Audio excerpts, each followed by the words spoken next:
Let me show you some tips and tricks for the camera on Realme GT 8 Pro. So let's get right into it. Once you open the camera, we can of course find a bunch of different camera modes, and in the case of photo or video mode, you can for example tap on these modes again in order to open smart scenes, which might be quite useful, especially if you want to for example take a picture while being on a concert, if you want to capture a cool silhouette picture, or if you want to capture fireworks when you have an event or something. So definitely worth trying out. But of course you don't have to be limited only to these scenes. You can try to combine it with some other scenarios as well. Over here on the right side, in the case of the photo mode, we have a bunch of different tools, and some of them are pretty standard, like for example the retouch or beautify mode or effects.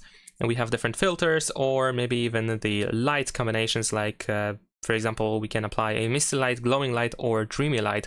But also here we have an AI tool that allows you to recognize the photo a little bit, and then we can get some tools and tips on what you can do in order to improve the photo. Something like an AI coach, some sort of. So definitely worth trying out. Of course, at the top we can find a bunch of different additional tools like the motion photo or the AI snap mode, and so on and so forth. For the video mode in here, we can find the ultra steady mode in case you want to, of course, increase the stability. And there's also, for example, the focus lock.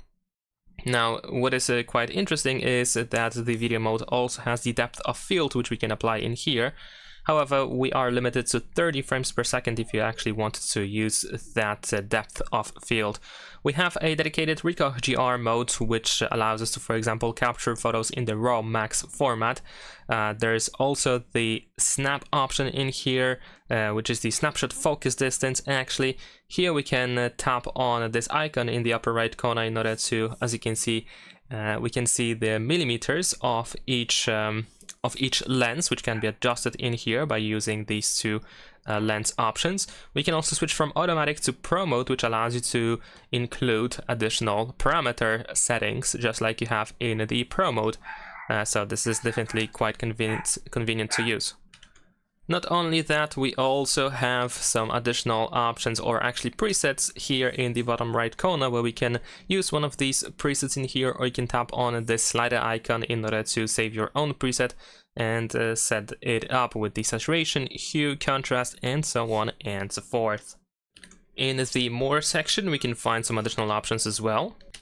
For example, the auto water mode, which allows you to use your phone under the water, so you don't have to touch the screen in order to capture a photo, but you can use volume button to take a photo, volume down button to record a video, and you can press and hold the power button in order to exit this mode. Keep in mind that it is of course not recommended to directly put the phone into the water without some sort of like a protective case. You still need to use them, don't get it wrong. It's not like suddenly the phone is more advanced and it can be protected against the water or something like that. It doesn't like increase water resistance things. It's just a mode that allows you to just in a more convenient way use the camera while being underwater. Besides that, we have the starry mode, and this allows you to capture really good photos at night, especially skies, of course, at night, as you can see over here. So if you're looking for a way to capture a night sky with your phone, then this mode will be a way to go. Besides that, we can also check out camera settings, and you should be able to find a bunch of different tools in here.